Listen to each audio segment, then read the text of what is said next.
I just want to talk about Aaron Bushnell. I relate to Aaron a lot. I grew up in a southern white evangelical family, and I had Ashkenazi Jewish ancestry, so that created a very insane environment for opinions on Israel and Palestine, and it was a lot to break out of. Growing up, I knew so many Aarons from kindergarten all the way through high school. I've seen people online, they're asking if Aaron was against this, why did he join the military in the first place, right? And like, I understand. It's a death cult that you're born into from birth.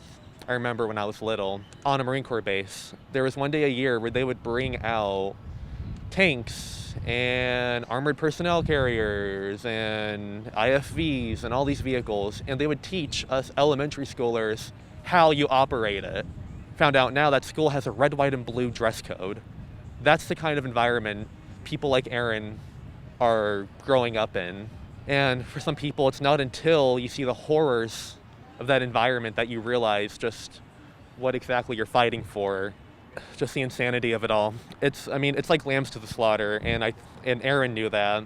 And I mean, what happens when the lambs sacrifice themselves before they can even be slaughtered? It's not fair that a lot of people are now taking note because a white man in uniform set himself on fire. It's not fair that people are taking note of that now because that happened, and he knew that. He was aware of that, and that's why he did it.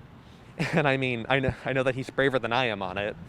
And he also knew that the pain that he felt in his final moments would be only a fraction of what's felt every day by the people of Palestine.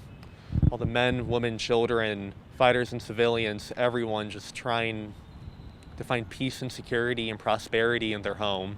If that's what it takes for people to finally wake up to this after months, years, decades of genocide going on, there's a sentiment that's proven true throughout history, time and time again, is that those oppressors who carry out genocide, colonization, oppression, tyranny, they always get what's coming to them eventually.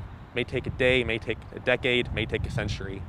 But these monsters, they will reap what they're sowing. And I pray that I'll live long enough to see that moment.